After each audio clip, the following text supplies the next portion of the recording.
Hello, everybody. Welcome back to Run and Code, humor and education in South Texas law enforcement. Don't forget shit talk. Yep. I'm your host, T-Bone.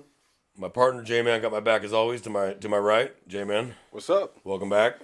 Welcome back. Sorry, guys. It has been over a month. I know it has been an insane June. And then July 4th, obviously, yesterday. So happy 250th birthday, America. America. So I was expecting to actually get called out last night, honestly. I really was. Surprisingly, I didn't. So I guess people either just didn't get caught or they were smart enough to drink and stay where they were at or take an Uber. Mm-hmm. Which, sleep where you fall. That's what we did in the 90s. Just sleep where you fucking fall. And that's just how we just ended up on the floor. Wake up, whose apartment is this? I don't know how many nights I had that. But I didn't drive. It wasn't worth it. Yeah. So, and I wasn't worried about anything happening to me. I'm just going to crash. We're all crash and wake up at my old apartment. I'd wake up, I don't know who these people are, but nobody drove. Right. All right, hey, I don't know you. It was a good party, but you need to get dressed and get out. It's 10 a.m. on a Sunday morning, get out. I got to go to church, wink, wink. I need to atone for my sins the night before. And then you look around, all your shit's broken. But, when you're in your 20s in an apartment, hell, everything in that apartment's breakable. Who cares? Oh, yeah, yeah. The road cone right next to the couch you found on the side of the highway. The nightstand with one missing leg. You got it wedged up against the wall. With the book or like the stack of sticky notes, that holds it up. Yeah. That was the whole purpose of having furniture like that in your 20s. It broke. Who cared? So, I know we've been behind, and we're sorry, guys. We're trying. If we were retired and this was our only job, then we'd probably bang out 2 episodes and live a week, and I'd love to get to the point where we can break down videos, put them up on the screen for everyone can see them, see what we're looking at. We can break them down and talk about it. We're not at that point yet. I'm hoping to get to that point at some time, but it costs money. Oh, yeah. It costs money. And the space we have, I don't think is big enough for that. I think we'd have to get a bigger space. We'd have to get the connections to be able to put the computer, connect it to the live, and then have that function. So it's a lot that we're trying to figure out, and unfortunately, J-Man and I work so much. We're both busy men. We'll get to it when we can. But honestly, I think we need a few more followers first where we kind of invest in something like that. So we're working on it. Yeah. I was looking at the numbers. Our YouTube's doing okay. But our overall downloads really aren't bad. We probably average 80 to 100 in the first week we introduced a new episode. And that's great. I'd love to obviously add a couple zeros to that, but, it takes time. And then because we're not as stable and steady, we keep, we miss weeks. And I'd love to get back to the week. Every week we download an episode, but it is what it is. And then finding topics. And on that topic, if there's something you guys want us to talk about, and I don't mean a breakdown, because we've gotten those emails where, hey, break down this, talk about this. Certain things we can't yet. We just don't have the infrastructure set up for it yet. So we can't. But if there's a topic you want us to discuss, you can email us at runandcode2023@gmail.com. That's RUNNINCODE 2023@gmail.com. Or you can leave a comment on the YouTube channel. Now, if you leave a comment, bear in mind that's public and everyone can see it. Well, I don't typically erase comments unless it's just outright racist. And then, I'm erasing that. If you leave a comment that you can't stand us, great. Thanks for watching. I'm going to leave it up. I don't care. The only thing I won't tolerate is racism shit and just really super out there ignorant shit. Like, okay, that's out there. But if it's just, I don't like you guys, you're pigs. Okay, thanks for the watch. Yeah, appreciate it. Yeah, you're doing well, and even when your enemies hate you. So great. So that's where we're sitting, and God, it has been busy. I had a major case, solved it. I got handed a case with very little evidence. And it took me about 3 days to run it down, but I did. And I got 24 hours overtime off that one case in 3 days. That's good. But I ran him down, and I figured out who it was and got all the evidence. And then when he finally brought his ass in, put him in the box, he admitted everything and gave a full post-Miranda confession. So I even impressed myself on that one because I didn't think I was going to get much out of that one. I can't give the details, obviously, because it hasn't even come close to being adjudicated. Right.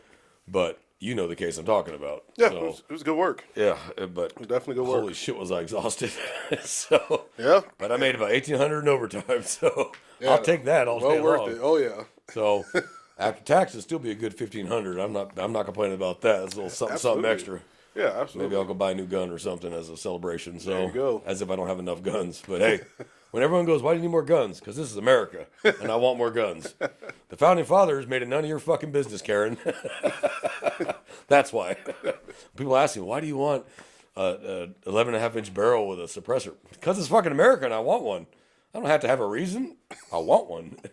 That's, if you notice, we're celebrating the very fact that we can do all that 250 years later. Mm-hmm. So I don't want to hear this. Well, why do you need a gun like that? Because I want one. It's America. If I want to buy a 1959 Cadillac, paint it hot pink, I can do that. Yes, you can. If I want to fucking ride around with a dildo on my helmet, I can do that. It's America. Yeah, This is the land of freedom where you're allowed to do whatever the hell you want as long as you're not hurting anyone else. So I don't ever ask anybody else why you're doing that because they want to do it. Hey, they're Americans. That's what we fought for. That's what we separated from the monarchy for, is to have the rights to do whatever the hell we wanted because, by God, we're Americans and we should have the freedom to do what we want. Mm-hmm. So I can't stand gun control rights BS. They don't stop and use their head. I want one there if I'm going to buy one. You don't like it? Oh, well. I'm going to buy it. But that's not what we're here to talk about today. So we've talked about multiple topics. Investigations, warrants, use of force, Evo, pursuits, all that crap. But I've never really broken down how crash investigations work, vehicular investigations work, because they are a little different. Mm-hmm. And there's a lot more knowledge you have to work those kinds of investigations. That's why it's a specialty. That's why it's a specialty. In most agencies, that is a specialty. Even if you have an agency where they don't specifically have like a traffic investigation division or traffic homicide, as we call it, they have guys they have sent to those schools so they can concentrate primarily on that. Mm-hmm. And typically that's going to be your intoxication manslaughter cases, intoxication assault cases, vehicular manslaughter cases, because based on high speed or seriously reckless driving that caused the death of somebody. Mm-hmm. Anything Chapter 49 in Texas, which is DWI offenses. So DWI of a child, DWI third or more, even the misdemeanor DWIs, which for us, we call it direct file. We just file them. There's nothing really need to investigate. The deputy or the officer or the state trooper does the whole thing on the scene. There's nothing I need to do. Right. If they did their job correctly. All I need to do is wait for the blood results or the breaths that they're done right there, file the case, be done with it. Mm-hmm. But when it's a car meeting a car and someone dies, it is a whole different investigative process. So I'm going to break that down today and get people to understand how this works. Now, there may be officers listening that want to go into this line of work. This is they're either going to go, hell yeah, or fuck that when they find out just what's involved. Because the average officer doesn't do those kinds of investigations. They do the base. Okay, you okay? You okay? You got license? You got license? You got license? You got insurance? You got insurance? Great. Get off the road. And number one, before I even get into this, everybody, if your car is movable, get off the fucking road. It is state law. It drives me absolutely batshit when you have a minor fender bender on a busy highway at rush hour and they sit there in lane 2. Don't move. Motherfucker, you just killed traffic for the next 5 miles behind you. If your car is movable, get off the road. Get all the way out the road. Don't sit there on the fog line. If you can take the exit to the gas station, get in the gas station parking lot and then call us. We'll be there. But don't sit in the middle of the fucking highway blocking traffic for 5 miles because, we got a scratch and we can't move the cars. Yes, you can. In fact, state law says you shall move the cars off the road. And I've given that ticket before. I've pulled up. Once I establish that no one's injured first, because that's the priority. Right. You injured? No. Are you injured? No. Okay, your cars are movable. Get in your cars, go to that gas station right there, and I'll meet you in the parking lot. I take the license from them first, so you can't just drive off. Yeah. Hey, give me your license. Cool. Go park over there. And then I'll get there and go, okay, first off, why did you stay in the middle of the highway? That's what took me so long to get to you. Because you backed up traffic for 5 miles. Why? Oh, well, we were told never move our cars. If someone's dead, don't move shit. If someone's seriously injured, don't move shit. But if it's a fender bender, no injuries, get off the fucking road. You both can receive a citation today for that. Don't do that. Oh, my God. But let's say the worst has happened. Right. So to tell how we handle that, I have to back up to what kind of schools you need to have. So typically, and not always 100%, but typically, to be a traffic investigator, it really, really, truly helps to have been a traffic officer. That makes sense. Because you are in that world. You respond to the major crashes. You respond already as a slick sleeve deputy, officer, state trooper, and you get there and you do the base investigation first. You corral witnesses, corral evidence, lock off a crime scene, check the drivers for impairment, both of them, and you gather what you need, and you freeze the scene for the investigators to get there and decide what they want to do. Right. Once the investigator get there, it's now their call. Everything is now their call. They make all the decisions. They tell you what to do, who to talk to, who to let go, who to hold on to, everything. But there's certain things you can do as a traffic officer to help that process. When they get there, they shouldn't have to ask you, did you do this, did you do that? You already know. I need to get witnesses. That guy had a dash camera. He ain't leaving. I got his ID. He ain't moving. If there's people that absolutely have to leave that were not involved in the crash, we can't make them stay. They did nothing wrong.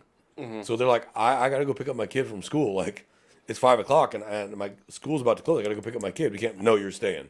If they're not involved in it, you got to let them go.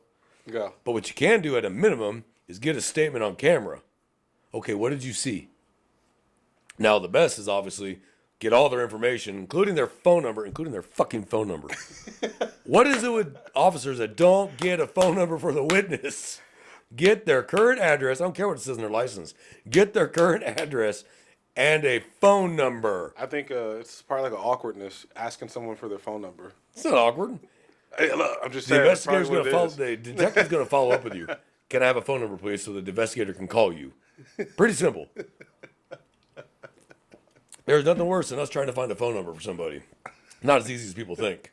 Because there's certain systems we use, but it lasts every single phone number you've ever been associated with. And there could be 30 damn numbers, and I'm calling line by line trying to find the one that works to get a hold of you. And if I find you, I got to find your emergency contacts and your license, and then try to call them, and they freak out. Oh, no, they're not in trouble.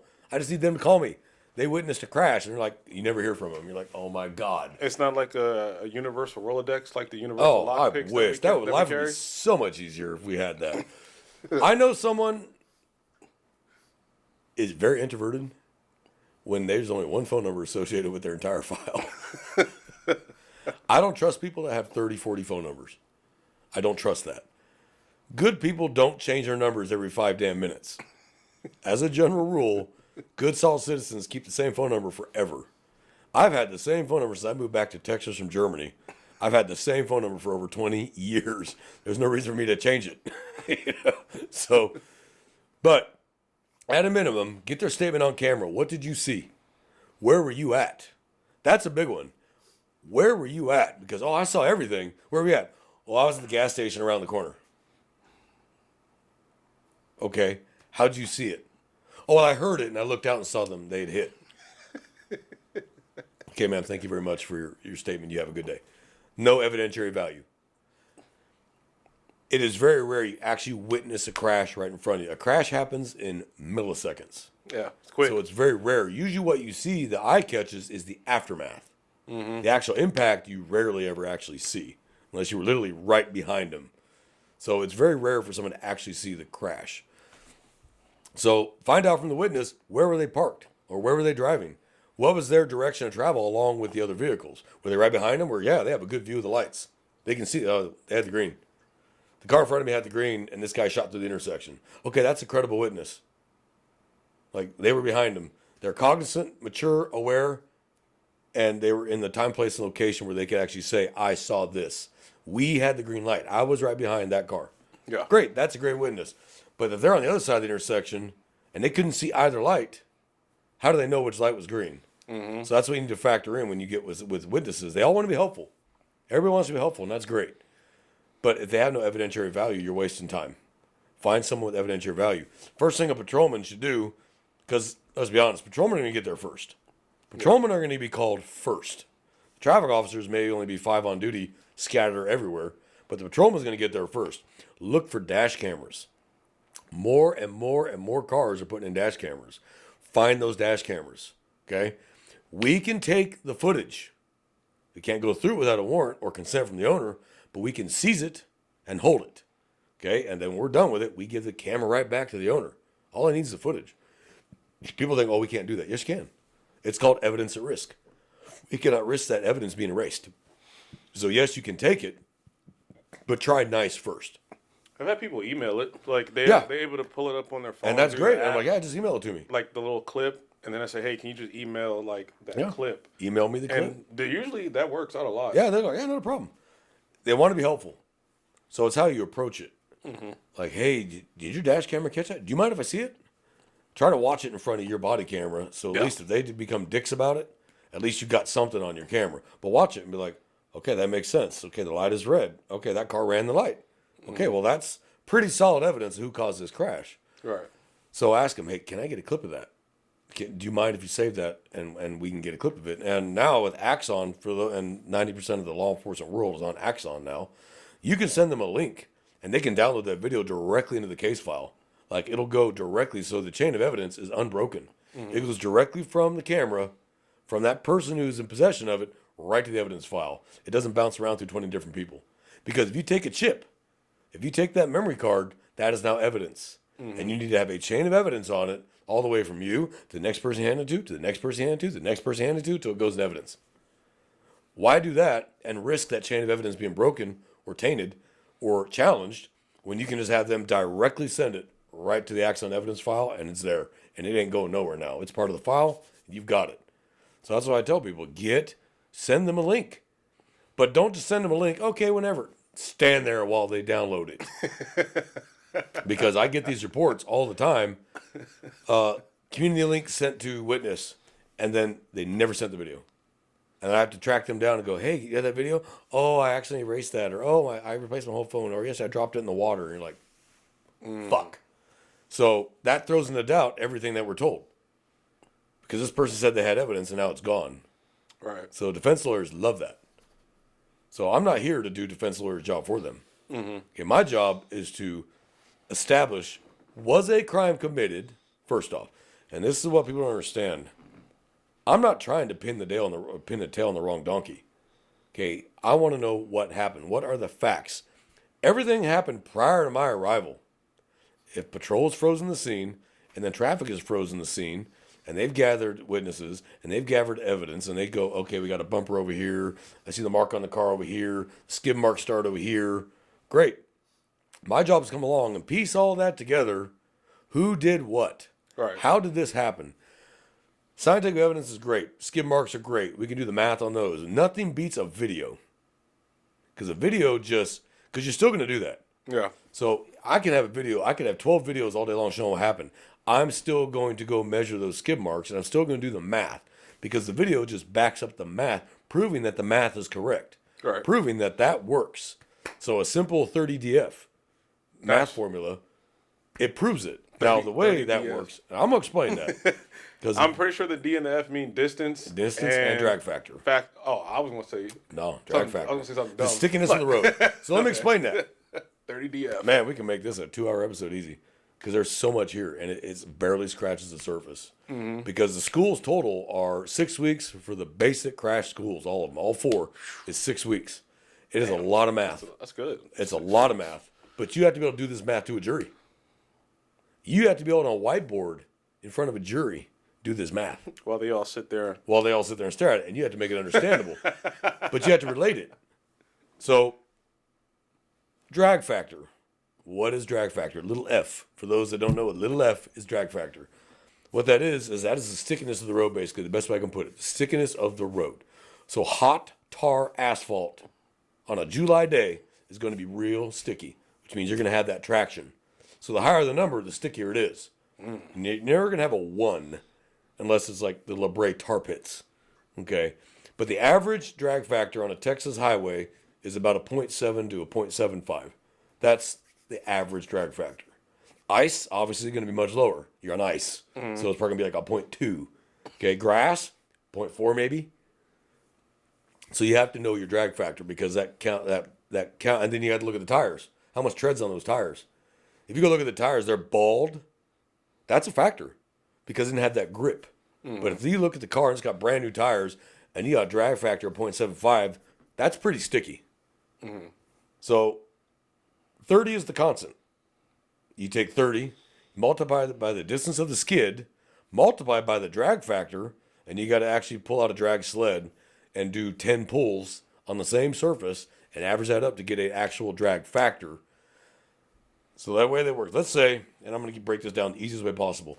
You get your car up to 30 miles an hour and then run the brakes clean to the floor. Because most crashes, they run the brakes clean to the floor. I mean, they stomp them all the way, right? That's the panic response. Yeah. So they slam the brakes to the floor. You go 30 miles an hour, we test it. So we test this theory. That's how we do this. It's years and decades of testing how this stuff works based on brake type, tires, radials, bias, ply, all that crap. But the average is you get your car up to 30 miles an hour and just slam the brakes to the floor. It'll develop a skid. You come to a stop. Don't tell me how fast you were going.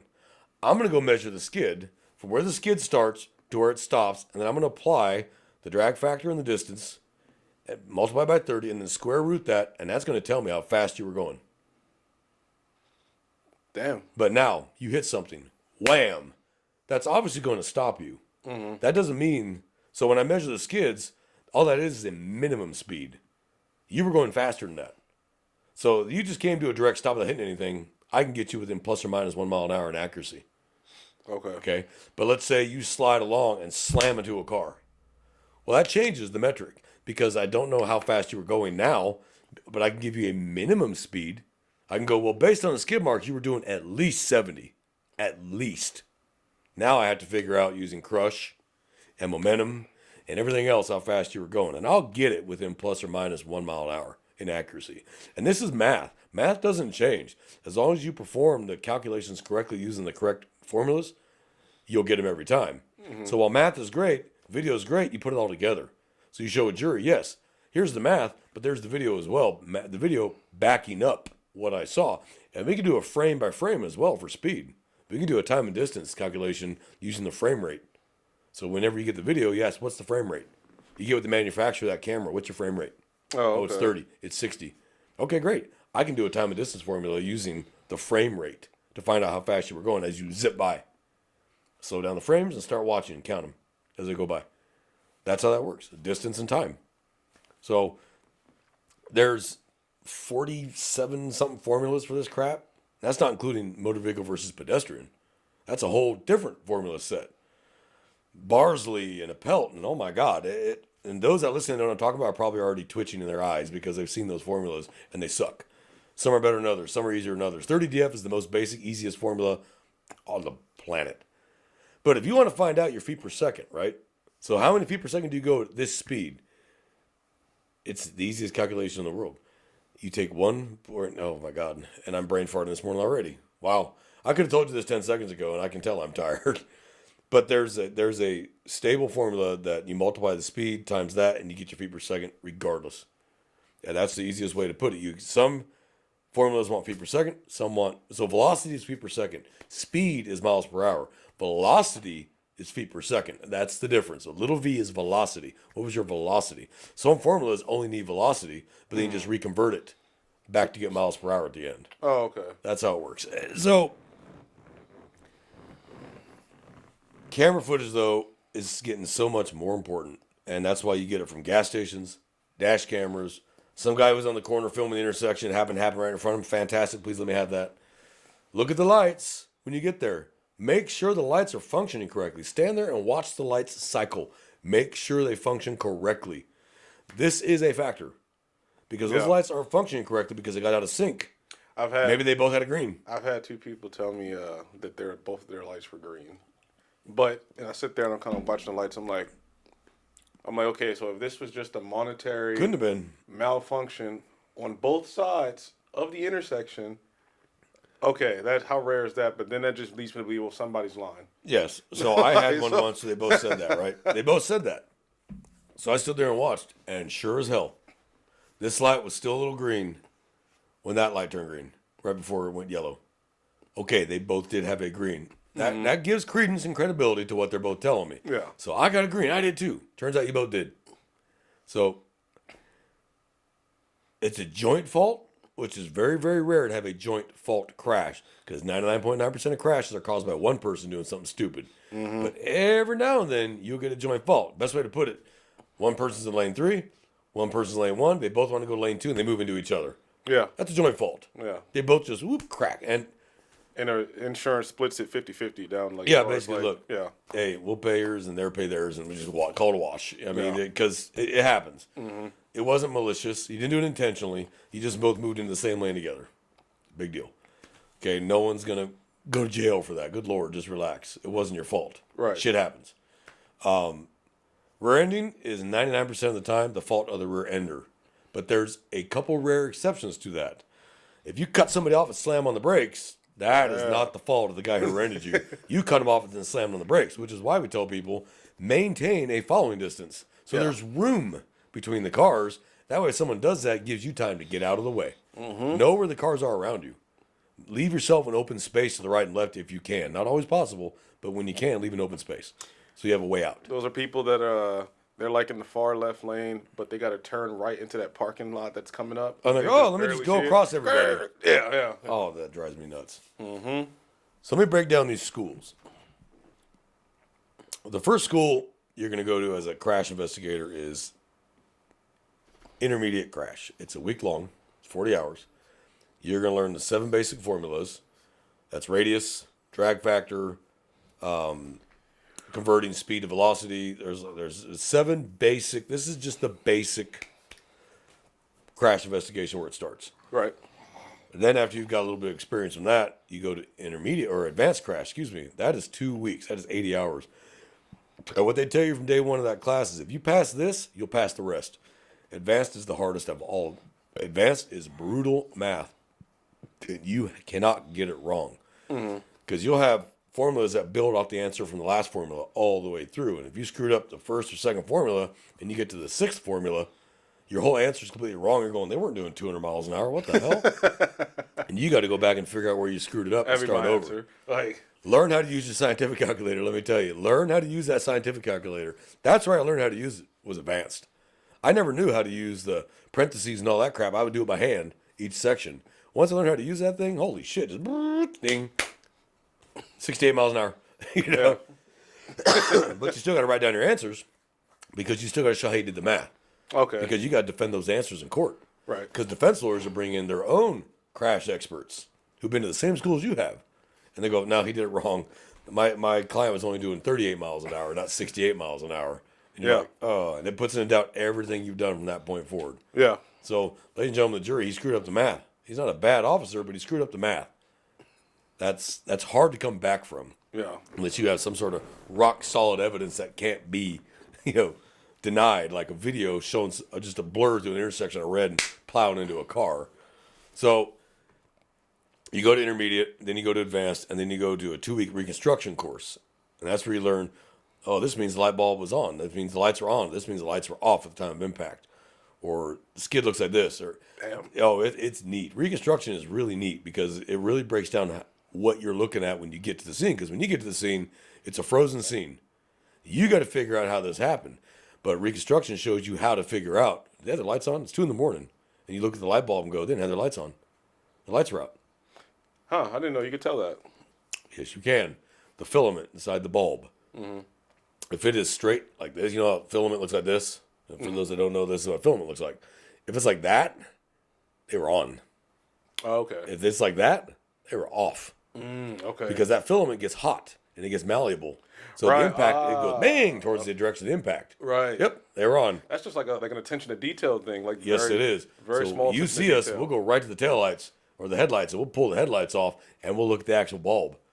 And be like, didn't have the lights on. Get crime scene over here to get a picture of this. And click, click, click, click. You get pictures, and you put that in evidence. You don't have your lights on. It's 2 a.m. You didn't have your lights on. Why? Oh, yeah, no wonder the guy didn't see you when you crossed over head on because you didn't have your lights on. So those are all factors that we write down. Okay, did not suspect vehicle not have his headlights on? Okay, nice. Now, most modern cars, that's becoming less and less of an issue because they automatically are turning on. Yeah. So it's becoming less and less of a the auto problem. high beams and all that. Yes. Yeah. And then the last school after reconstruction is MVPED, motor vehicle versus pedestrian, which is now establishing how fast you're going to hit the pedestrian based on how the pedestrian fly. Did they do a roof vault where they actually go over the top of the car and touch the hood or the roof of the car as they go over? Did they do a fender vault where they went over the side? So you hit them at an angle and they went over the side of the car. So it gives you all that. So if they're walking perpendicular across the street and you hit them like this, so if you have a really tall vehicle, like a moving like truck, an Escalade or something, or a really high SUV, they're gonna bounce off. Okay, Because there's no way to go over. Right. So they're gonna go away. Okay.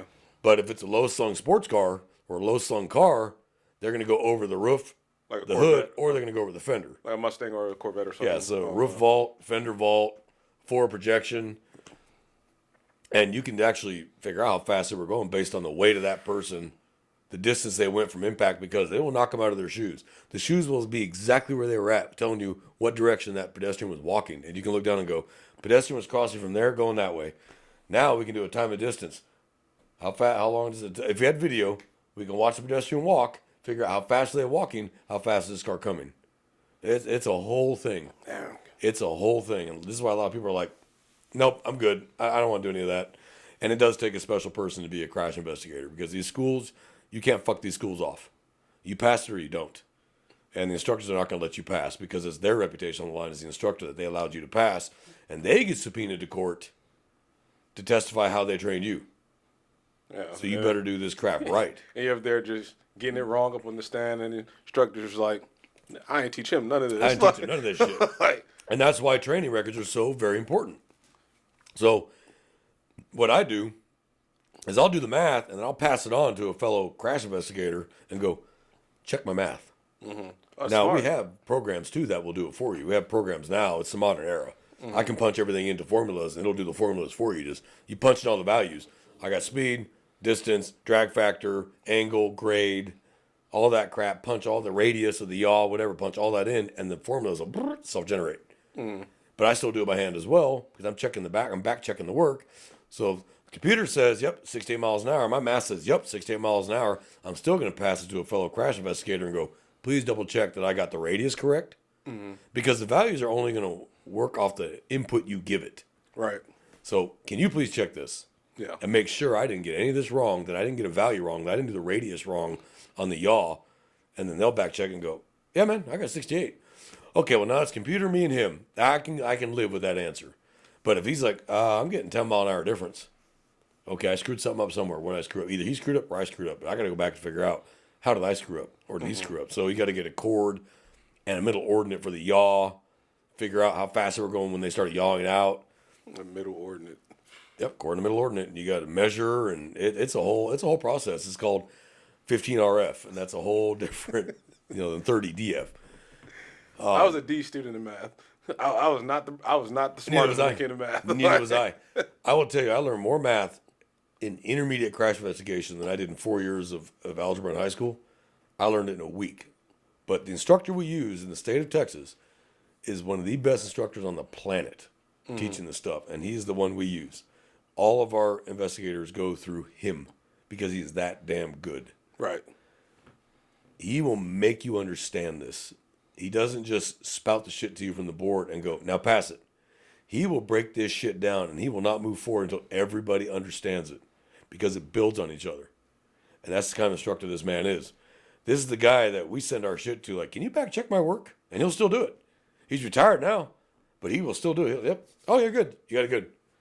So he's an ACTAR certified crash constructionist. ACTAR is incredibly rare.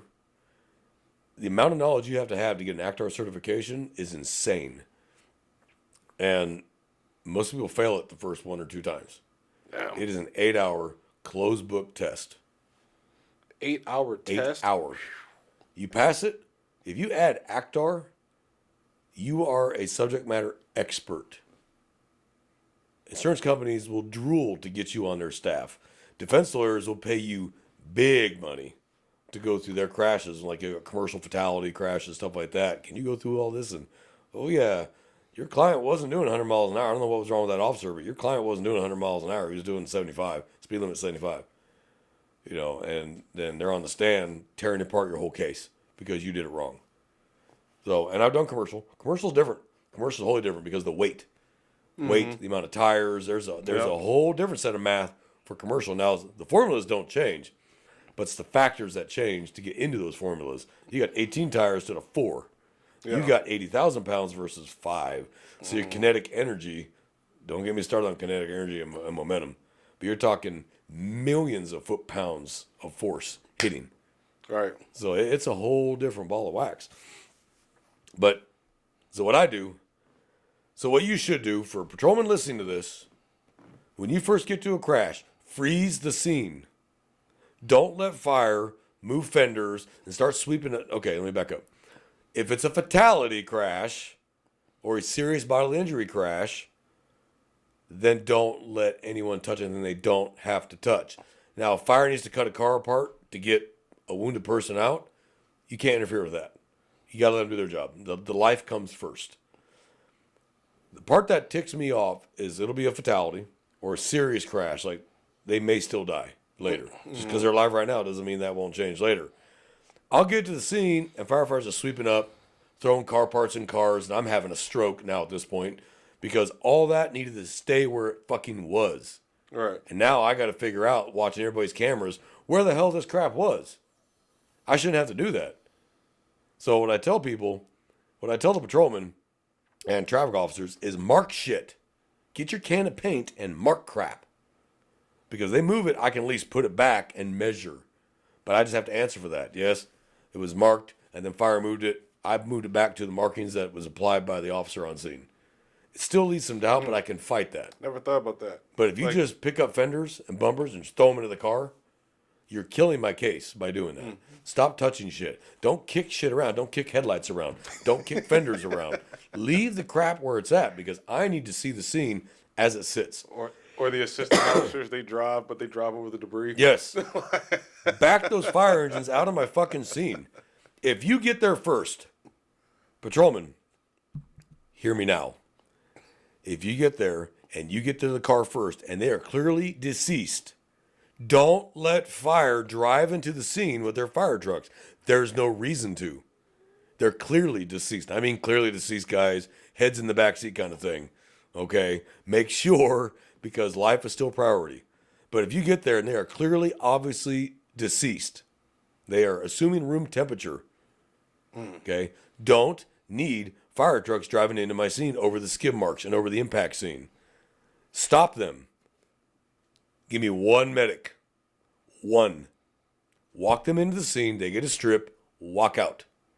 There's no reason to have 40 people in my scene. None. They're kicking shit around. Stop letting them kick shit around. Don't let them pick up bumpers. Don't let them pick up fenders. Don't call for tow trucks and they got to start moving shit and I get there and go, hey, what are you doing? No, we're not even close to done. We're going to be out here for hours. What the fuck you doing? Don't touch shit. The less you have to touch, the better. Because evidence always transfers two ways. Your fingerprints should not be in that damn car. There's no reason for them to be all over the car. Stop touching shit. Yeah. Okay, if I can't put someone behind the wheel, let's say it's an intox, and before you got there, the guy who's behind the wheel is out of the car, and you can't put him behind the wheel, you can't charge him. You look at him going, oh, this motherfucker was definitely driving, but you can't prove it. I can using DNA. I can look at seatbelt marks on their body if they're wearing a seatbelt, but if they have a seatbelt mark from here, chances are good they're behind the wheel. If they got a busted nose, chances are good that was the airbag. I need to put them behind the wheel of that car. So don't get in there and start touching shit. Because it's like, oh, hey, why were you behind the wheel? Like, I was looking for this or I was looking for that. And it's just, Yep, the less you touch, the less I have to defend. That's pretty bad. The less you touch, the less I have to go and explain in court. Can you imagine that conversation with your sergeant? Like, why were you in the car? Oh, Sergeant, I was looking for the license. I fell on the floorboard. Like, something dumb like that. Yeah. Like going across the driver's side to do that. Like, use your eyes first and look around the car. Wear gloves. Put on gloves. The medics will give you gloves. Good Lord, the medics will give you gloves. Yeah. You should always have a stack of gloves in your cargo pocket anyway. Yeah. Pull them out. Get the license. Great. Don't finger fuck my car. God, you get a perfect palm print and you're like, fuck yeah, and you run it and it's that officer. You're like, oh my God. That has happened to me. That has happened to me. It was an intox assault, and the officer with his bare hand picked up the beers that were all over the interior of the car, including the cold, fresh one in the center console, and put his fingerprints all over it. I had crime scene fingerprint the cans anyway, and I did prove who was the driver, but the fingerprint examiner also came to me and said, was this the officer on the scene? Yes. His fingerprints are all over one of those cans. When I look at his footage, you see him picking them up. So I can answer that. Right. But it does cause doubt. Yeah. So why touch shit if you don't have to? The beer, just put the back of your hand up against it and go, yeah, it's cold. That's all you got to do. Put your camera and you'll see the condensation on the can. And just put your hand up against the back of your fucking hand, like this. It's cold. That's it. Don't pick it up. Oh my God, this beer is so cold. You're like, dickhead. You're fucking up my scene. And people don't think about this. And so when you try to teach this now to cadets, we try to tell them, look, the less you touch, the better. It's like I've said before, if you come to a scene where there's a suicide, we treat all suicides as a what first? Homicide. First. So you get there, they're dead, the gun's laying on the floor. Why are you picking up the gun, unloading it, and putting it in your car? I've seen and heard of so many different ways to like handle a suicide. Like it's just, but all of it comes back to we shouldn't touch anything. Don't touch anything. You're not the investigator. That's not your job. In fact, why give yourself more work that you got to explain later? Or like stand there. moving the body. Why? If they're clearly and obviously dead, fire wants to come in. They want to bring in 5 or 6 people, touch everything, roll them out, tube them. Stop. It's your scene. If you can go, he is clearly obviously deceased. Give me 1 medic to run a strip to prove they're dead and give me a time of death. That's all you need to do. That is less people in my scene compromising it. And those firefighters are going to get pissed because they all want to come in. That is your responsibility as the officer on scene to stop that shit. Stop them. Right. Go, no, stay out there. 1 person. Same with the crash. The guy's in the front seat. Clearly deceased. I just need 1 of you. 1. Make it clear. 1 to run a strip. You don't need 3 people to run a strip. 1 person can put the leads on, run a 30-second strip, and go, time of death now. Great, thank you. Give me the strip. Walk out the way you came in. Don't touch anything. You guys can leave. I've seen investigators like how they get when you tell them something has been moved from its original position. Like, you get irritated. That's like the shock, and then they want to say what they want to say in their mind, but they can't because the cameras are rolling. It's like, well, did anybody get a picture of the thing before it was moved? It's like showcasing. You better hope there's a picture. Oh, I got the showcase right here. It was over there somewhere. Where exactly was it? Well, I mean, it was over there in that corner. Or you clear a firearm? Oh, yeah. Why? Why? Why? The dead body is not going to pick the gun up and run around with it. It's not going to move itself. The gun is an inanimate object, and the guy that used it is dead. So unless we're living in the land of make-believe in the undead, don't touch shit. There's no reason to touch anything because we can determine a lot based on shell casing, trajectory, where the firearm is located, to determine is this suicide or is this a homicide made to look like a suicide. Okay. So stop touching shit because if we end up can't doing anything other than a suicide, there may be a murderer who gets to get free because you fucked this scene up. So officers, if you're listening to this and you hear nothing else I say, resist the urge to touch shit. Resist it. We're cops. I get it. We want to get nosy. We want to touch everything and finger fuck everything and look at everything. And I get that. And that's a healthy response. But you have to know when and where. Right. That is not where. So you're the patrolman. Let's back this up. Let's start this whole crime scene over. It's 2 a.m. It's a Saturday morning. You had a couple family disturbances, but most parts of mild. You stop and get your monster, flirting with the fucking checkout clerk, toned out call, major crash, possible entrapment, blah, blah, blah, blah. All right, you haul ass to it. You get there first. You're the first one on scene. There's 20 people standing there flapping their arms like they're doing a fucking rain dance, like you can't see them. Okay, get them out of the fucking scene. Now, if there's like an off-duty nurse or an off-duty doctor or something performing medical life, yeah, leave them there to work, okay, until medic gets on scene. But you get there and you determine, oh, that dude is dead. And there's a driver of the other car sitting there on the curb smelling like booze. Okay, start me more units now. Ask first, did anybody witness this? If nobody witnessed it, get him the fuck out of your scene. Leave now. If someone, I witnessed it, please don't go anywhere. Can you stand right over there by my car, but please don't go anywhere. Okay? Rope the fucking scene off wide.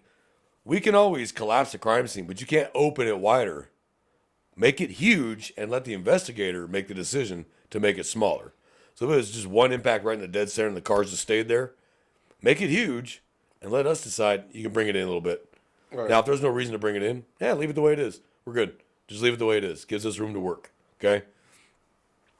If this person is clearly deceased, you can't say they're dead. You're not allowed to say they're dead. But you can say they aren't showing signs of life. You cannot say they're dead. You're not a doctor. That's going to be the medical director to make that ultimate call. So, let's just say injuries are incompatible with life. So, I'm going to say, like, let's see, like, if the head is clearly like the top half of the head is missing. I mean, obviously you can. If they're like this, like unconscious. no pupillary reaction, Yeah. not breathing, their brain is sitting in the back seat.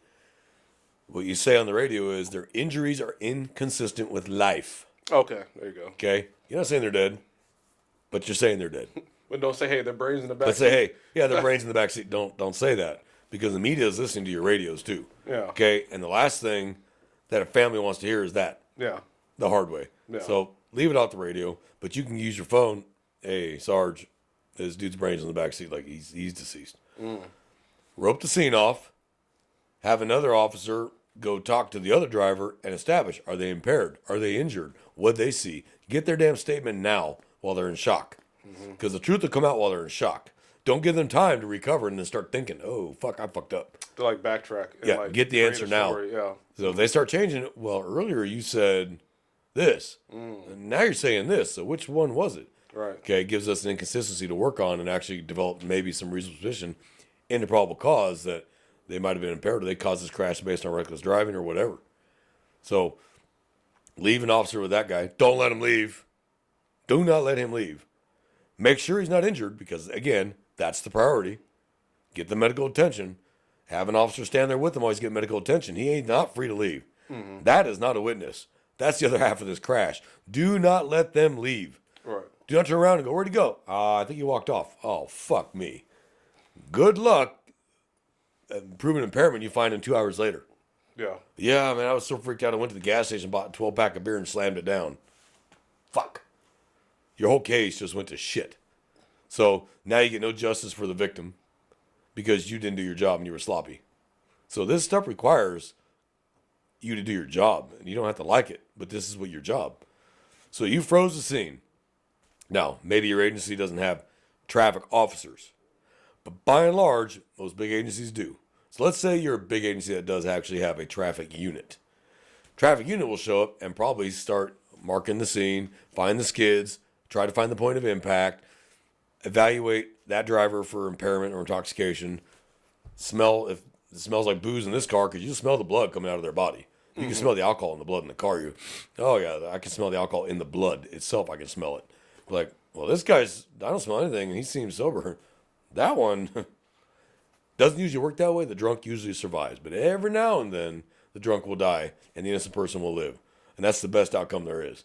But you still have to go from the point of everybody's guilty until we figure it out. So we don't assume anything until we start getting some proof. Right. As a patrolman, you get there and you're locking it down. Start looking for cameras. There's a gas station right there. They might have a camera that points right at this intersection. Or, hey, that car's got a dash camera. You know, or there's a fence line to a subdivision. Hey, that's a camera in the backyard of that house. Start looking for cameras right down where you see them so you can give them the investigator and go, camera there, camera there, camera there, dash camera there. Get these cameras. Start getting these camera footages so the investigator knows where to go find them. He may send you, hey, go knock on their door. Wake them up. I know it sucks. Go wake them up. See if their cameras caught it. Because some camera companies keep the footage longer than others. Some keep for 7 days. Some keep for 30. Some keep for 60. Some keep for 90. Last thing you want is it to get recorded over. 8 days later, an investigator comes out to get that footage and erase the day prior. Right. Oh, fuck me. So wake them up, get their information, their phone number, and ask, may I see that footage? Most people, once they realize that you're not soliciting something at 2 in the damn morning, will be helpful. Yeah. Like, hey, we had a major crash. Someone is hurt very badly. Remember, you don't give out information. You don't know if they recognize that car. That's my aunt. You know, don't, you know what I mean? Just say, hey, we have a major crash. I see you have cameras. Do your cameras record? Not all cameras record. Some people just have them set for, you know, the bare package that just, the light comes on, doesn't mean they record. All right. Do your cameras record? Yes, they do. May I see the footage? Don't demand it. They don't have to give it to you. Okay? May I see the footage? Most people will, yeah. And they'll pull out their phone, and there it is right there in black and white. Boom! Can I have that footage, please? I'm going to send you a link through Axon. Can you please download that footage to your phone, and please download that now? Most people will.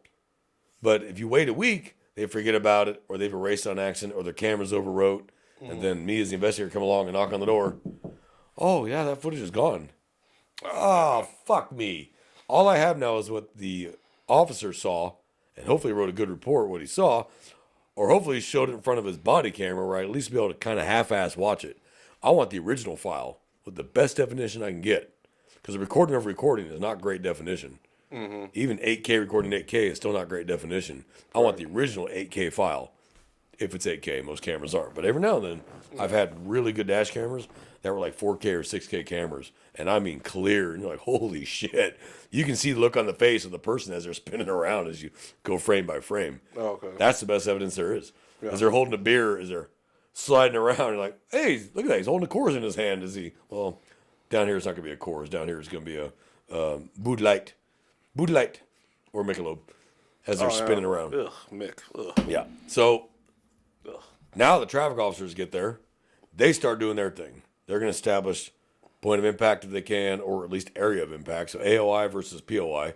Sometimes POI is real obvious because the frames of the car, if you have a head-on collision, the frames dig into the pavement right where they hit. The fronts of the car do this. So you're just going to gouge out the fucking pavement with the frame of that car.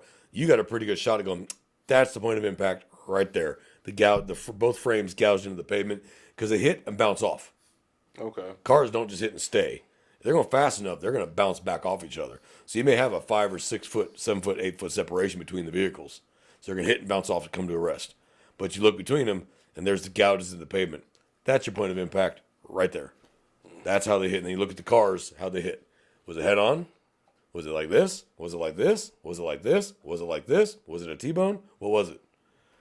One of the cars is going to leave evidence of the impact because the kinetic weight and energy forces the front end of the car down. Okay. So the traffic officers are going to measure the skids. Maybe they'll do it. Some places they don't. Like ours, we do it. But the traffic officers are going to at least mark the skid with paint. Well, here's the skid because skid starts disappearing. So the very beginning of the skid, there may be 3 feet of that skid missing by the time the traffic investigator gets there. 3 feet of that skid might already be gone. So if they mark the very beginning of that skid, this is where it started, and it's already starting to disappear, well, okay, at least I can add those 3 feet and get a more correct speed.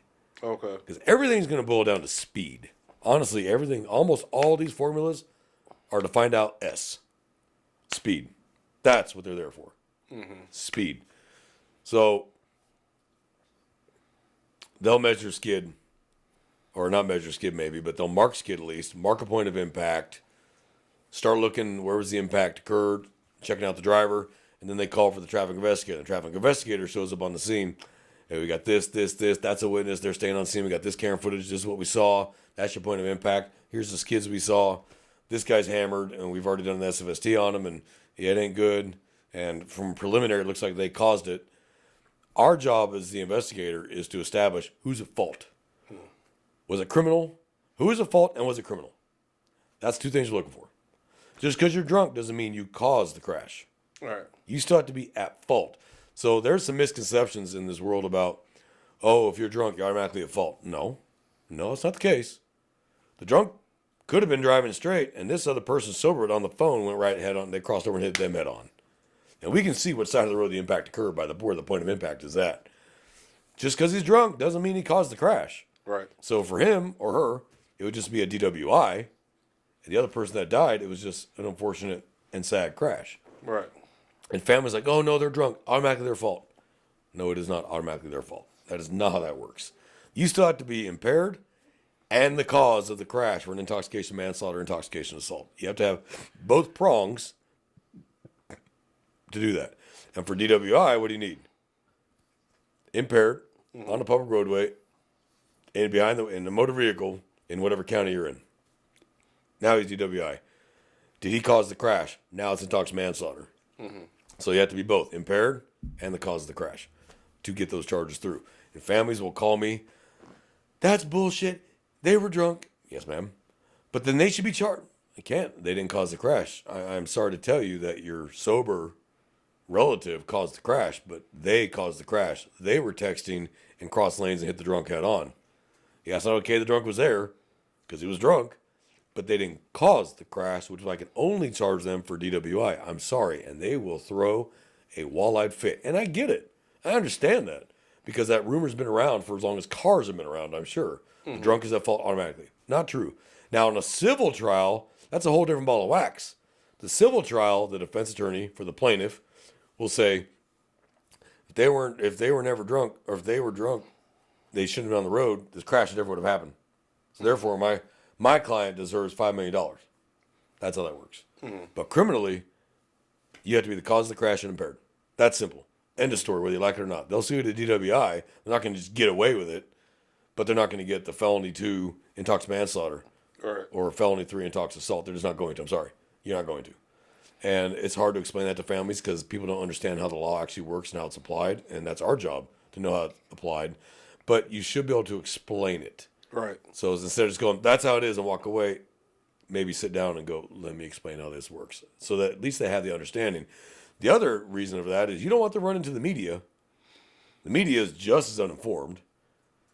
And they put out a news story that this agency is not charging this man with intoxication manslaughter, even though there was a crash and that person was impaired. You can head all that off by sitting down with the family and explaining it. Mm-hmm. And yeah, they won't like it. By 9 out of 10, once you actually sit down and show them the penal code and explain it, they back off. And it sucks because we always want to find someone to blame. Yeah. Always. Sometimes your family member really, truly was to blame. Yeah. And it's hard to tell a mom or a dad or a husband or a wife that your relative actually caused this crash. I'm sorry. They are at fault. Right. We have video footage, witness statements, and we got skid marks. I'm sorry. Your relative caused the crash. Oh my God, that's not true. They're the greatest driver ever. Okay, I'm sorry. They did cause it. Nobody wants to hear that. Wouldn't want to hear it. I'm just as human as anyone else. If you told me that my son, your son caused, no, he didn't. There's no way. He's a great driver. In the end, we have video. Oh, but that's a very hard thing to accept, and I get that. Yeah. So once we get there and we start doing our measurements and our skid marks and we pull out the Trimble and actually scan the entire scene and we go look at the light bulbs and the tires on the car. Here's a factor. Let's say your tires are supposed to be at 32 PSI. I go air pressure check your tires. They're like, and one tire's blown out, which we think may cause this crash because it pulled the car out. Tires are like either 90 PSI or like that's really 15 PSI. That's really low. Okay, you didn't have your tires set where they're supposed to, and you're responsible for that car. Right. You're the owner, you're the driver. It is your job to get your tires pretty close to the manufactured PSI. And it's right there on the door. Open the fucking door and look at the sticker. Cold. Not hot. Cold. Make sure your tires are somewhere right around there. If they say 32, you can be as low as 30 or as high as 34, and you'd be fine. But you're right there close. But if your tire's supposed to be 32 and you decided, I want to try and get them to 100, you're going to die. You're going to blow your fucking tire the first time you drive it. Because those tires expand as you drive. Because the air gets excited and expands. And then you blow your tire, lose control of your car. So let's say you're stone cold sober. I checked the air pressure of your tires. Like you caused the crash and someone died. And I look at that front left tire and it blew. And I checked all 3 of the other ones. And they're like either half or twice what they're supposed to be. That's a factor. Now, criminally, probably can't charge you. I wouldn't even get criminally negligent homicide. But civilly, you're going to answer for that.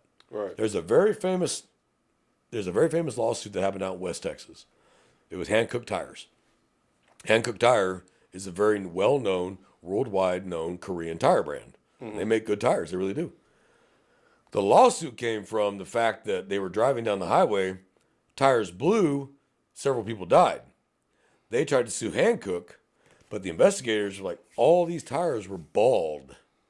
The tires that didn't blow were all bald. You can see the cables in the tires. That's not my client's fault. That's not Hankook's fault. You didn't maintain your tires. There's a wear measure indicator on those tires. If you go below it, that's on you now. You shouldn't go below 330 seconds. Yeah. There's a reason for that. You're losing traction. You're losing tread. Plus, now those tires being bald, you have nothing to protect them from being popped. That's the whole purpose of tread being that thick. It stops things from blowing the tire. And it gives you grip. So originally, Hankook tried to settle out of court. Hey, we'll just give you $12 million to go away. And their lawyers were telling their clients, oh no, we can get easily twice that in jury trial. Guess what happened in a West Texas jury? You get 0. They found, for the defendant, 0 fault. Because you didn't maintain your tires. You did not have your tires replaced when they needed to be replaced.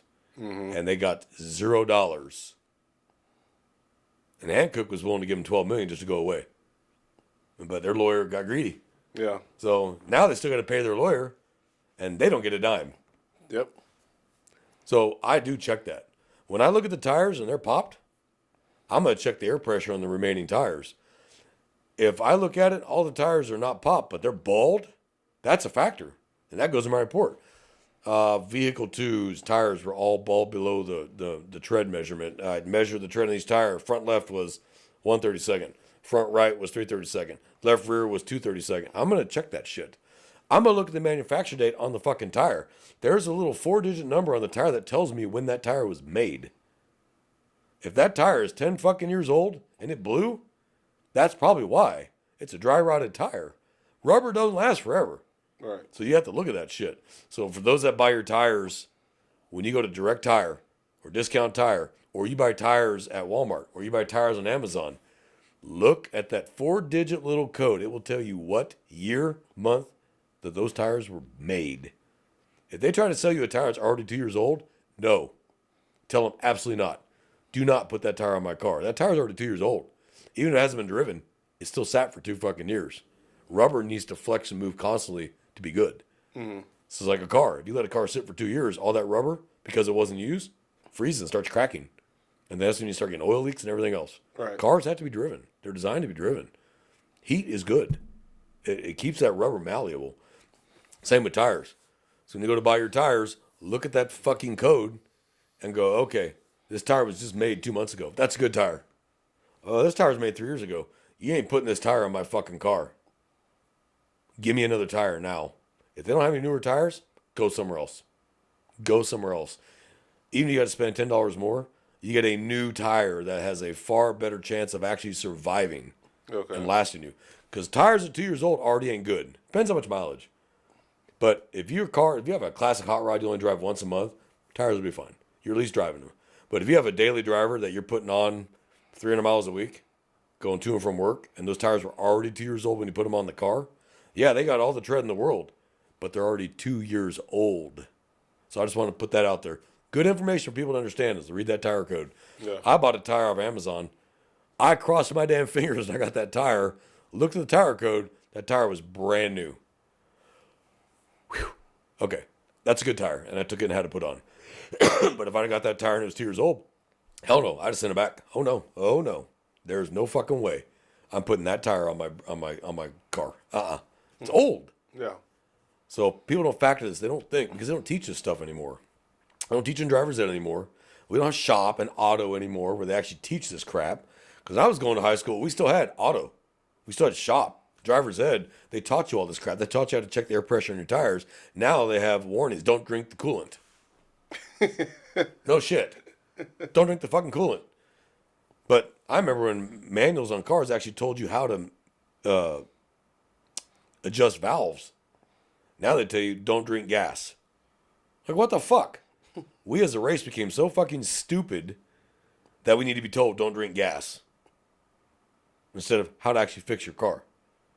They don't want you fixing your car anymore. They want you to bring a dealership where they'll charge you $80 to $120 an hour for maintenance to do it themselves. They don't want you touching them. That's why I like older cars. I can work on an older car. I had an old 85 Chevy truck. I could work on anything on that fucking car myself.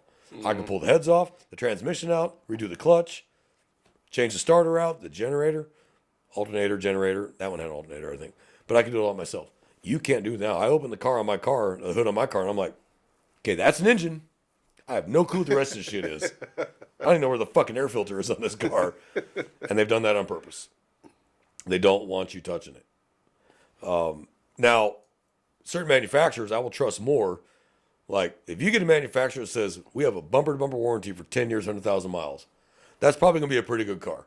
Because they don't want to come back and actually have to spend any money on this car. If they're willing to offer you a 10-year, 100,000-mile warranty bumper-to-bumper on this car, that's probably a pretty reliable car. Just based on that. But they're like, oh, it's a 2-year limited, 24,000-mile bumper. Fuck that. Get away from that car. Get away from that car. There's a lot of problems with that car, and they know it. And that's why they're not willing to warranty it. Or, okay, we'll give you a 5-year, 75,000-mile warranty, but we got to pay for it. It's going to be an extra $5,000. They already know there's going to be problems with that car. So these are just little things that you learn and pick up through all these investigator crash schools. They teach you. You're like, I didn't know that. So you learn that. Okay. And then you learn about modern cars have so many tattletales in them. You got the Burla. You got the infotainment system. You got the ACM module in the car. We pull all that out and read it. It tells us exactly what you were doing right up to the point of the crash. It'll tell us texting while driving. Not voice to text. It knows the difference. Physical input into the communication device at the time of the impact. Yeah, you were texting. No, I wasn't. Yes, you were. No, I wasn't. Yes, you were. I was wearing my seatbelt. No, you weren't. No, you weren't. And we could prove it by physically looking at the seatbelt and seeing it's locked and upright. Because as soon as the airbags deploy, it locks the seatbelt wherever it was. So if it's upright, like it normally would be if you got into the car before you put it on, you weren't wearing your seatbelt. If it's loose and all the way across, you were wearing your seatbelt. We can tell. Plus, we'll look at your neck. If you're in an impact, seatbelt marks going to be right here across your neck and chest. Right here. Move your collar. You were wearing your seatbelt. I've been doing this long enough, I can justify that in court. I can go, no, absolutely it wasn't. Nope. No way, no. Not a chance. And as a crash investigator, I get called out to when our police cars wreck. And I have to investigate that. So I get there and I'm looking at the seatbelt going, were you wearing a seatbelt? Yeah. Sorry, let me rephrase that. I'm going to give you one more chance to answer that correctly. I'm going to give you 5 seconds. I'm going to ask that question again. I'm asking it twice for a reason. Were you wearing a seatbelt? Absolutely. Can't help you now. I can't help you now. Like, I gave you one more chance to maybe change your answer, and I put down, they told me they were not wearing their seatbelt, and evidence shows they were not wearing their seatbelt, but I tried. Yeah. And I can't protect you, and I cannot help you if you lie to me. A lot of the time, the crashes are our fault. We drive so many miles a day. We're hauling ass to get somewhere. We're on the CAD while trying to run to this call. We hit another car. It happens. But just be honest with me. As crash investigators, I can't cover for you. I'm not putting every investigation I've done credibility at doubt because I'm trying to protect you. I can't. I just can't do that. You fucked up. Good luck, man. Now you lied to me. Definitely good luck. Can't help you now. Because when it goes to the crash review board and they get my report, seatbelt was not being worn. They were texting while driving at the time of this crash. Like, I can't help you. I cannot help you. Be honest. Hey, I looked down to answer a text to the Sarge and hit that car. Okay. You're going to get some days. You're going to get some heat. You're going to get some days. But your job's not going to go anywhere because you told the truth. And we can trust you to tell us, I fucked up. And we know you fucked up. It's the credibility factor. Right. Now, if you're, no, I didn't, this, that, and this, then we get the video, or we get a video because the guy behind you was filming you as you were driving. It's like, I can't help you. Yeah. We know exactly when everything happens on these cars. They all have tattletales. When the camera's activated, all that shit. And there's audit logs that tell you why the camera's activated. Impact, manual activation, taser activation, firearm activation, whatever. It tells us. It's an audit log. And we have access, crash investigators, to everything in that car. We have access to it. We don't need a warrant. We need nothing. We own the car. So I just go pull whatever I need from right out of the car. And don't think that the person you hit ain't going to cooperate. They will 100% cooperate with us because it's a police car and they know they're going to get money, especially when they know they didn't cause the crash. Yeah. They're like, what would you like to see? What would you like me to sign? Oh, you mind signing me a consent? Absolutely. They leave a smoke trail with their pen because they know they didn't cause the crash. And now all they see is, I'm about to get a beach house on the beach. Hell yeah. I'm about to have a boat, because your dumbass was texting. Yeah. Camera goes back 30 seconds on activation. There you are texting, because the camera activates on impact, goes back 30 seconds, there you are texting. And then you read the text. Oh, honey, I can't wait to come home and do this X, Y, and Z to you. And boom! Oh, yeah, that was work crucial. Good job, dumbass. Because we can read your text messages in front of your body camera, you goober. So don't do that. Put your fucking phone away. You're on duty. Why do you need it? Your woman can wait until you take a lunch break. Do not put yourself and your agency in that kind of fiscal danger because you can't wait 10 minutes to talk to your Sancha. Do your job. That's what you're being paid to do. Not talk to her. You're being paid to work. Right. Work. Okay? So the crash investigator finishes up.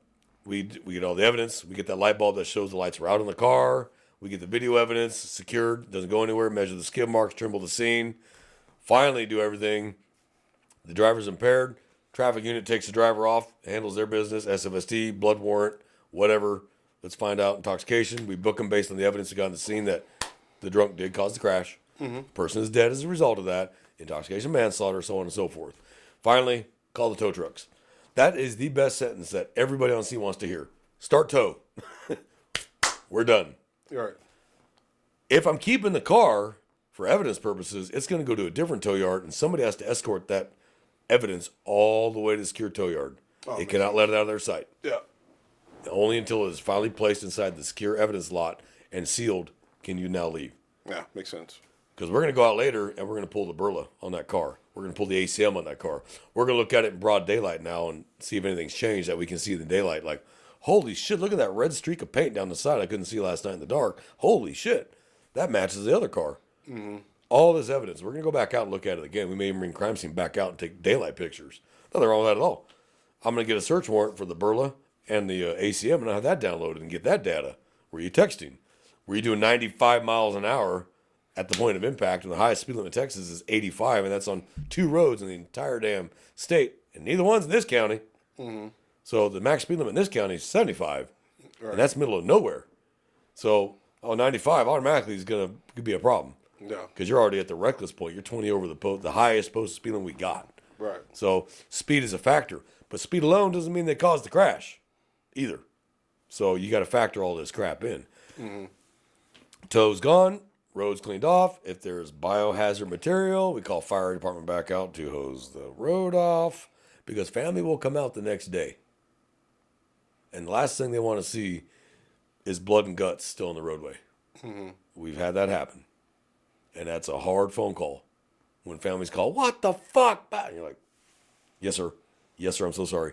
That's all you can say. Yeah, the patrolman didn't do his job. Not going to make that better. So, yeah, get fire department back out and really check the scene. Make damn sure that everything bio is cleaned off. Clean up all the car parts, please.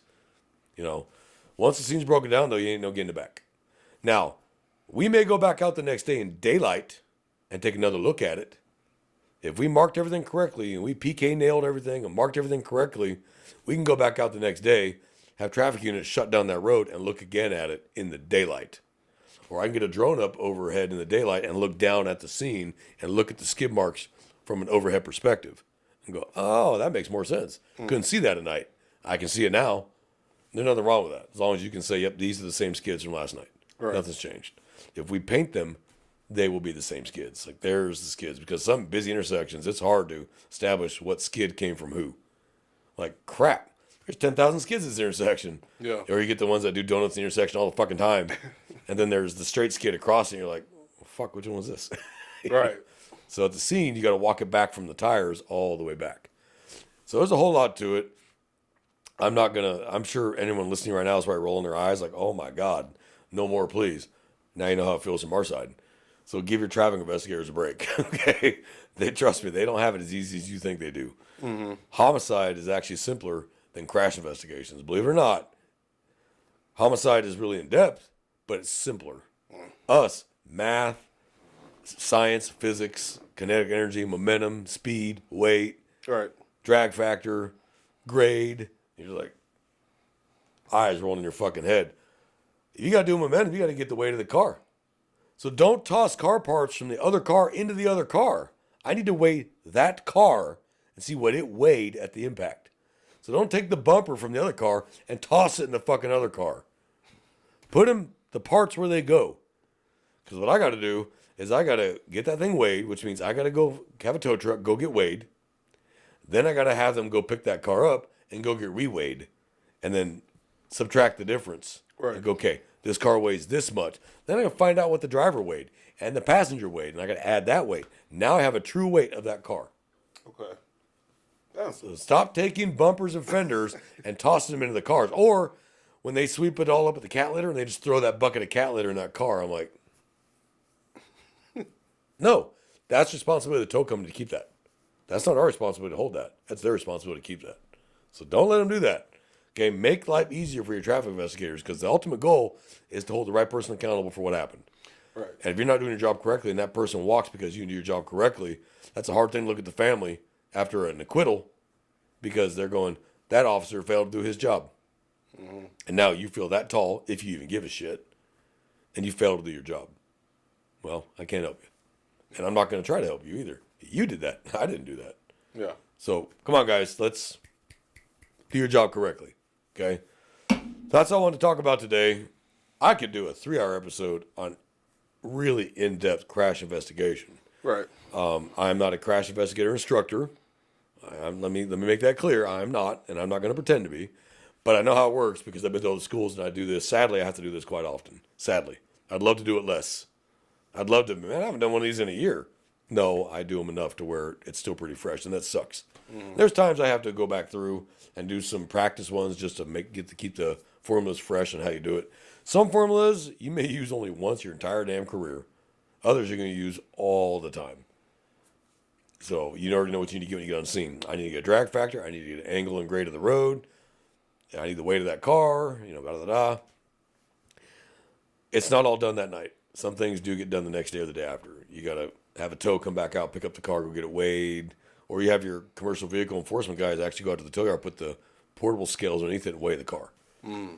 Whole lot. I can see your eyes glazing over. You're like, holy shit. So, do you want to be a crash investigator now? I don't know. We'll see. I'm not totally like turned away from it. Well, damn. I tried. So, for those that listened to today, we do appreciate you listening. For those that are patrolmen that either have no desire to do traffic or traffic investigations, but want to do a good job in holding down a crash scene for us, that's all we can ask you to do. For those that want to be traffic officers, this is the introduction. This is how it works. You have another responsibility now as a traffic officer. And traffic officers, you need to get with your traffic investigators and ask them, what do you need us to do? What is it? How can we help you? Because the ultimate goal is justice. So I don't care if you want to be lazy. The ultimate goal is justice. Ask your traffic investigators, what would you like us to do when we get on scenes? Hey, I need you to do this and this. Okay, we'll take care of that. Okay? And just because you're not an investigator doesn't mean a traffic officer can't go to these schools too. Yes, you can. There's no rank requirement to be a crash investigator at all. You have to be a peace officer. That's it. So on your own time, if you want to spend the money to go intermediate and advanced crash at a minimum, maybe add recon to it, you're going to make yourself super valuable. And then the day comes you become an investigator, and then they open up a spot in traffic homicide or traffic investigations. Who do you think they're going to take first? Yeah. The investigator's already gone to those schools. They don't have to teach you, and they don't have to pay the money to send you to those schools. That's going to be the ultimate. Oh, we just saved ourselves $5,000. We don't have to send these guys. He already did it on his own. Yeah, that's the one we want. That's the true measure of that's the guy we want right there. So help yourself. Yeah. But the ultimate goal is to help the victim. The ultimate goal is the victim. That's the person we care about the most. We care about them and their family. If this person genuinely did it, it's our job to put together a good, solid, prosecutable criminal case. Our job is not to fuck this up through laziness or incompetence. Right. Do your job. So for anyone here who's like, I'm never going to be a traffic officer, well, I'm glad I saved you the trouble. If it's like, man, that's what I want to do. Oh, by the way, it's 1.466. Oh, okay. So- just 1.466. If you need to find out the feet per second of a car, you multiply the speed times 1.466. That will give you the velocity, which is feet per second. That's how many feet per second that car was going. That's the constant. So let's just say they were doing 60 miles an hour times 1.466, 87.9 feet per second. So 90 feet per second is how fast they were going. So when someone wants to know how fast does it take to cross a football field, well, 60 miles an hour, if you do 90 feet a second, how many feet is it? 300 feet? 300 feet? Oh, yeah. Football field? Yeah. So about 3.1 seconds at 60 miles an hour to cross the football field? Yeah, my brain's like... Yeah, your brain's already... Like, what? He's never going to allow me to do another 100 yards? So that's velocity. But if I want to know from the length of the skid how fast they were going, I can reverse that and go backwards as well. So they're all ultimately, if I take 6 different formulas and I have all the right information, I'm going to get the same speed on all 6 different formulas based off skid, length, drag factor, all that crap, and go, yep, 60 miles an hour, speed limit's 30. Okay. Oops, he's got a problem. Yeah. He's got a serious problem. So that's how that works. So we're glad you joined us today, guys. At the end of the day, we want you to be safe. We want you to be successful. We want you to help do good prosecutable cases. We want to make sure the right person gets charged. and we don't accidentally put the wrong person in criminal jeopardy because we did a shit job. Yeah. Do your job correctly, and you don't got to worry about that, because at the end of the day, what is your family member? Or one day, you. Yeah. You would want the guys investigating you to be as thorough as you should be. So you got to ask yourself as patrolman, would I want the investigator investigating me now to be as lazy and incompetent as I've been the last 2, 3, 4, 5, 10 years? Yeah. You probably wouldn't feel real comfortable. But if the investigator you know is super, super in-depth and super, super competent, you might feel a little better. Be like, I didn't do it, and he'll prove that I didn't do it, and I'll be all right. But if he's as lazy and incompetent as I was, fuck, I could have a problem. Because once that ball starts rolling, it starts going downhill. It just gathers speed. You want a good, competent investigator to stop that roll and go, he didn't do it. And here's why I can prove he didn't do it. Because the first thing the media is going to scream is cover up. Yeah. You want the investigator to be like, oh no, I got this, camera footage. I got his phone GPS coordinates. I got neighbor statements. I got ring footage from the neighbors. No, he didn't do it. You know, and they can shut the media the fuck up. That's the ultimate goal, is to tell the media to go shove it up their ass. Which is my favorite thing to do. I say it politely, but I don't talk to reporters. And reporters try to talk to me. I know a lot of the reporters, and they try to talk to me. I'm like, no, I have nothing to say to you. Have a good day. I'll walk away. We need a statement. I need to be 6 foot tall and a millionaire. I don't say that, of course, because you are being recorded. For those that don't ever deal with the media, they're recording you at all times. Even if they come up and they're holding nothing in their hand, you're being recorded. They're wearing the mics underneath their shirt. You're being recorded. So don't assume because they're not holding a phone in their hand or there's a cameraman standing with them that you're not being recorded, because you are 100% being recorded. So just stick with no comment. That's the safest answer you can give. Talk to the PIO, the public affairs officer, the public information officer. That's their job. Let them do it. They're trained for that, and they've developed a good relationship with these reporters. Let them deal with it. Don't end your career because you say something stupid to a fucking reporter. Because if you think a reporter's going to protect you, think fucking again. They want the story. They don't give a shit about you. So don't hand them your career with a, I fucking hate reporters. Fuck you, get the fuck away from me. Whoops. So, J-Man, anything else to add in this topic today? No. I feel bad because it wasn't your bailiwick, but I want people to understand how this works, because it's so vital and crucial and important that they can do their job correctly to help us do ours. And the ultimate goal is, again, justice for the victim and their family. Yeah. We want to hold people accountable for their mistakes. Well, it's not a mistake. We want to hold people accountable for their criminal action. That's what we want to do. There you go. Remember, guys, you can email us runningcode2023@gmail.com. It's RUNNINCODE2023@gmail.com. You can leave comments on Facebook, or YouTube, on the actual video itself, whether the audio or the video. Pass it along to your friends. Send the link. Hey, man, check these guys out. They're funny. They're knowledgeable. They're ugly. You won't like them. T-Bone's an asshole. J-Man's super nice guy. Whatever the fuck it is, we don't care. Clip us, post us to everything. I really don't care if you clip us. I give you permission on camera right now to clip us and put us on TikTok and Instagram. Don't care. Get us out there. We just want people to hear us, because we think we have good information, and we've already gotten emails from people saying, hey, you helped me pass the academy based on this episode on constitutional law. I passed my exam because of it. Great. That's what we want to do. Yeah. We're not hiding information. We believe everybody should know this crap. Pass it on. Don't hoard the knowledge. As always, be safe. Watch each other's backs. Do your jobs correctly. Pretend internal affairs is watching you when you do everything, and you'll never go wrong. Yep. You know, pretend there's a sergeant standing behind you, watching you as you do this crap, and you'll never go wrong.